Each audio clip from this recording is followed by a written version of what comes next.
എടി നീ ഇങ്ങനെ കിടന്ന് ബഹളം ഉണ്ടാക്കിയിട്ട് എന്താ കാര്യം? നിന്നോട് ഞാൻ 3-4 തവണ പറഞ്ഞായിരുന്നോ ആവശ്യമില്ലാത്ത പിള്ളേരെ വീട്ടിൽ വിളിച്ച് കയറ്റണം എന്നുള്ള കാര്യം? അപ്പോൾ നീ എന്താ പറഞ്ഞത്? പ്രഭാകരൻ ചേട്ടൻ്റെ മോനല്ലേ, അവൻ കുഴപ്പമില്ല എന്നുള്ള കാര്യം. ഇപ്പം എന്തായി? നീ കുളിക്കുന്ന സമയത്ത് അവൻ ഒന്ന് വിളിച്ച് നോക്കുകയും ചെയ്തു. ഞാൻ പ്രഭാകരൻ ചേട്ടൻ്റെ വീട്ടിലേക്കാണ് പോണത്.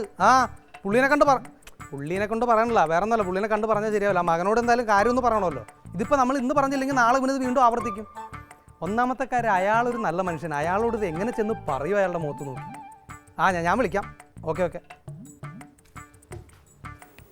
പ്രഭാകരൻ ചേട്ടാ നീയായിരുന്നു. ഞാനോട് താഴെ കാശ് കൊടുക്കാനുള്ള ടീമായിരിക്കും. മകനെന്ത്? അവൻ പണിക്ക് പോയി. ഇന്ന് ഫോട്ടോ വെച്ചിട്ടാണല്ലോ അവന് പണി. അവനൊന്ന് കാണേണ്ട കാര്യം ഉണ്ടായിരുന്നു. എന്നാടാ പണിയുടെ കാര്യമാണ് ഞാൻ പറഞ്ഞോളാം. അല്ല, ചെറിയൊരു പണി കൊടുക്കാൻ വേണ്ടിയാ. ആണോ? പറഞ്ഞാൽ മതി, ഞാൻ പറഞ്ഞോളാം അവനോട്.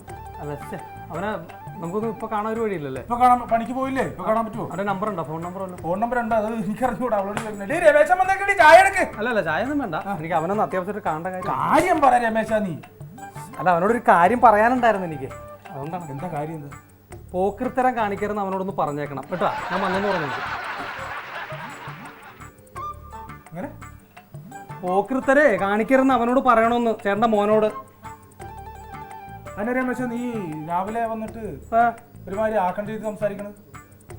ഞാനത് അല്ല, എന്ത് കാണിച്ചെന്നാ പറയണേ? ചേട്ടൻ്റെ മോനായത് കൊണ്ടാണോ ഞാൻ എൻ്റെ വീട്ടിൽ കയറ്റി ഇറക്കിയത്? മനസ്സിലായോ? നീ ഇവിടെ കയറി ഇറങ്ങണുണ്ടല്ലോ. അതെ, ഞാനിവിടെ കയറി ഇറങ്ങണ്ട. എന്റെ ഭാഗത്ത് നിന്ന് ഇന്നവർ എന്തെങ്കിലും ഒരു ഫാൾട്ട് ഉണ്ടായിട്ടുണ്ടോ? എന്റെ മകന്റെ ഭാഗത്ത് എന്ത് ഫാൾട്ട് ഉണ്ടായിന്ന് പറ. എന്ത് ഫാൾട്ട് ഉണ്ടായിന്ന് പറ. ചുമ്മാ വീട്ടിലോട്ട് പോക്കൃത്തരം കാണിക്കരുതെന്ന് പറഞ്ഞു. ഒരു അച്ഛൻ നിനക്ക് എനിക്ക് അധികാരമില്ലേ ചോദിക്കേണ്ടത്? എന്റെ ചേട്ടാ, എന്റെ ഭാര്യ കുളിച്ചുകൊണ്ടിരിക്കുന്ന സമയത്ത് ചേട്ടന്റെ മോൻ വന്ന് ഒളിഞ്ഞു നോക്കി. അത് തന്നെ ഞാനത് പറയണ്ട. അവനോട് മാത്രോട്ട് പറയാലെന്ന് ഓർത്താണ്. പക്ഷെ അങ്ങനെ വരൂല, അങ്ങനെ ചെയ്യൂല. അങ്ങനെയല്ല ഞാൻ വളർത്തണം അവനെ. ആവശ്യമില്ലാത്ത വർത്താനം പറയരുത്. എന്താ ആവശ്യമില്ല? രമേശ, നിന്നെ ഞാൻ അങ്ങനെയല്ല കണ്ടിരിക്കണം. ഒരു അനിയനെ പോലെ, ഒരു സഹോദരനെ പോലെ. അല്ലാതെ നിന്നെ ഞാൻ അങ്ങനെയല്ല കണ്ടിരിക്കണം. അത് നീ സംസാരിക്കണം.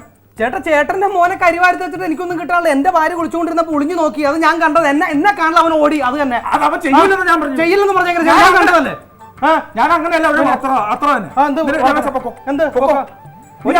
സത്യം പറഞ്ഞാണ് ഞാൻ അവരെ കണ്ടു കഴിഞ്ഞിട്ടല്ല കവളടിച്ചാന്നിരിക്കും. ഞാൻ എന്ത് ഒരു വാക്ക് ചെയ്യൂല. നീ ചെയ്യൂല. നീ നാട്ടുകാരുടെ കരക്കാരുടെ മക്കളുടെ മേഖത്ത് കയറും. എന്റെ മുമ്പിൽ ഒന്ന് ചാടട്ടെ.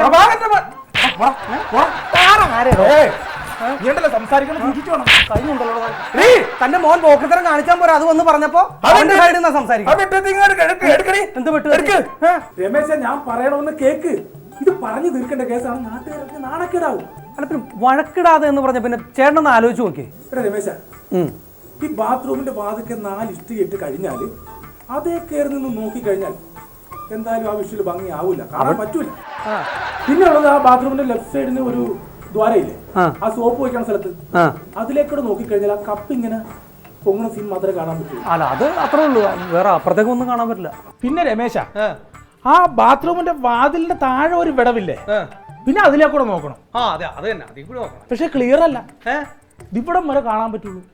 ഇവിടം വരെ കാണുള്ളൂ. ഇവിടം വരെ അല്ല, ഇവിടുന്ന് താഴോട്ട്. പക്ഷെ അതുകൊണ്ട് കാര്യമില്ലല്ലോടാ. ആ ഫിഗറിലെ എക്സ്പ്രഷൻ കണ്ടാലേ നമുക്കൊരു അല്ലേ, നിനക്കറിയാല്ല കാര്യങ്ങള്. പിന്നെ നീ ഒരു ചേട്ടത്തിനെ കാണിച്ചു കേട്ടോ. ഞാനെന്ത് ചെയ്തു?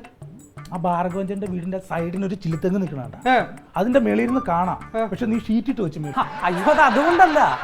എന്റെ ഭാര്യ നിന്ന് കുളിക്കുന്ന സമയത്ത് മുകളിൽ ഷീറ്റ് ഇല്ലാത്ത കാരണേ ഈ മഴ പെയ്യുമ്പോൾ വെള്ളം മുഴുവൻ ബാത്റൂമിൽ കെട്ടിരിക്കുക. അതുകൊണ്ടാ. മൊബൈലിൽ കൂടെ നോക്കിയാലും കാണാൻ പറ്റില്ല, തെങ്ങിന്റെ മേളിൽ ഇരുന്നാലും കാണാൻ പറ്റില്ല, ആ സൈഡിൽ ഊട്ട കൂടെ നോക്കിയാലും കാണാൻ പറ്റില്ല. ശേ, ഇത്രയൊക്കെ കഷ്ടപ്പെട്ടിട്ട് കാണാൻ പറ്റാത്ത സംഭവം എന്റെ മകൻ ഇതെങ്ങനെ കണ്ടടാ? പട മേടിച്ച് പന്തളത്ത് വന്നപ്പോ പന്തംകുളത്തി പടാന്ന് പറഞ്ഞു കേട്ടിട്ടേ ഉള്ളൂ.